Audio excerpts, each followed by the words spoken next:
नमस्कार, बहुत स्वागत आप सभी का राष्ट्र टीवी पर। मैं हूं आपके साथ पूजा शर्मा। 30 दिनों का आत्म संयम, भोर से शाम तक प्यासे रहना और भूख पर विजय और रातों की लंबी इबादत। जब ये सफर मुकम्मल होता है तब आसमान पर नजर आता है शव्वाल का चांद, जिसे दुनिया ईद उल फितर के नाम से जानती है। लेकिन क्या ये सिर्फ पकवानों और नए कपड़ों का त्योहार है या इसके पीछे कोई गहरी ऐतिहासिक जीत और रूहानी फलसफा छिपा है?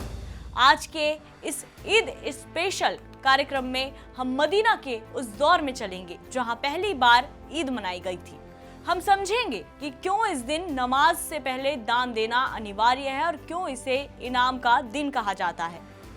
ईद उल फितर की शुरुआत आज से लगभग 1400 साल पहले हुई थी। इतिहास के पन्नों को पलटें तो पता चलता है कि जब पैगंबर मोहम्मद मक्का से मदीना हिजरत कर पहुंचे तो उन्होंने देखा कि वहां के लोग साल के 2 दिन उत्सव मनाते थे। पैगंबर ने समुदाय को बताया कि अल्लाह ने इन 2 दिनों को 2 बेहतर त्योहारों से बदल दिया है।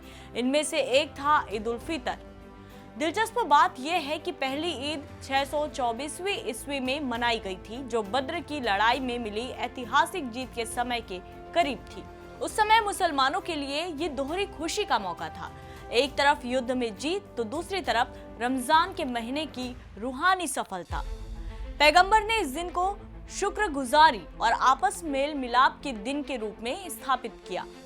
यहाँ एक बुनियादी सवाल उठता है कि ईद मनाई क्यों जाती है। इसका जवाब छिपा है रमजान के महत्व में।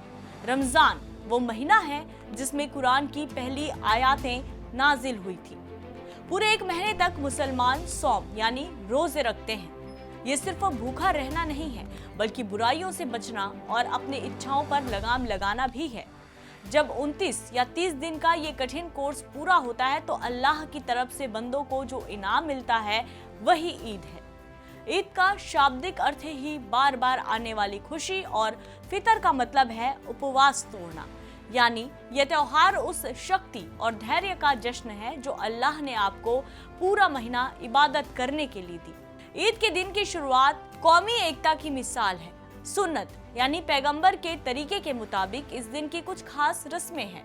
सुबह पवित्र स्नान करना और सबसे अच्छे साफ सुथरे कपड़े पहनना, नमाज के लिए जाने से पहले कुछ मीठा खासकर खजूर खाना। ये इस बात का आधिकारिक ऐलान है कि अब रोजे खत्म हो चुके हैं। ईद की नमाज मस्जिदों में नहीं बल्कि ईदगाह जैसे खुले मैदानों में सामूहिक रूप से पढ़ी जाती है, जो बराबरी का संदेश देती है। नमाज के लिए एक रास्ते से जाना और दूसरे से लौटना, ताकि ज्यादा से ज्यादा लोगों को ईद मुबारक कहा जा सके और समाज में भाईचारा बढ़े। अब आते हैं सबसे महत्वपूर्ण हिस्से पर, जिसके बिना आपकी ईद मुकम्मल नहीं मानी जाती। इसे कहते हैं ज़कात अल फितर, या आम भाषा की बात कहें तो फितराना। इस्लाम में ये वाजिब है कि ईद की नमाज से पहले हर सक्षम व्यक्ति एक निश्चित राशि या फिर अनाज गरीबों को दान करे। इसके 2 बड़े कारण हैं।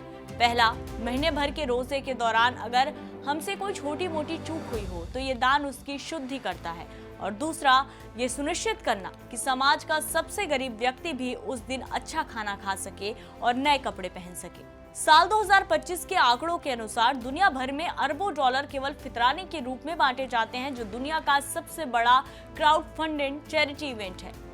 चलिए अब आपको ईद के वैश्विक सफर पर ले चलते हैं। सिद्धांत एक है लेकिन अंदाज अलग अलग। भारत और पाकिस्तान में ईद की पहचान है शीर खुरमा। सेवई, दूध और सूखे मेवों से बनी ये डिश रिश्तों की मिठास बढ़ाती है। साथ ही ईदी यानी बड़ों द्वारा बच्चों को दिया जाने वाला कैश गिफ्ट सबसे बड़ा आकर्षण है। तुर्की, यहाँ इसे शेकर बायरामी कहते हैं। लोग अपने पूर्वजों की कब्रों पर जाते हैं और बच्चों को कैंडीज बांटी जाती है। इंडोनेशिया, यहाँ इसे लेब्रान कहते हैं और मुदिक की परंपरा है, यानी अपने गांव वापस जाना। यहाँ केटुपत यानी चावल का विशेष केक खास तौर पर बनाया जाता है। आइसलैंड, यहाँ गर्मी के दिनों में सूरज 22 घंटे रहता है, इसलिए यहाँ के मुसलमान पास के किसी देश या सऊदी अरब के समय के अनुसार अपना रोजा खोलते हैं और ईद मनाते हैं। तो दोस्तों, ईद उल फितर केवल पकवानों का नाम नहीं है। ये कहानी है उस सब्र की जो हमें दूसरों का दर्द समझना सिखाती है। ये कहानी है उस रूहानी जीत की जो 1 महीने की मेहनत के बाद मिलती है। ईद का असली मकसद है सुलह और क्षमा। अगर किसी से मनमुटाव है तो आज उसे गले लगाने का दिन है। कुरान हमें सिखाता है कि हम सब एक ही खुदा की मखलूक हैं और हमारी असली पहचान हमारा अच्छा आचरण है। इस ईद मिठास सिर्फ खाने में नहीं, अपनी जुबान और व्यवहार में भी लाए। आप सभी को राष्ट्र टीवी की परिवार की ओर से ईद उल फितर की बहुत बहुत मुबारकबाद।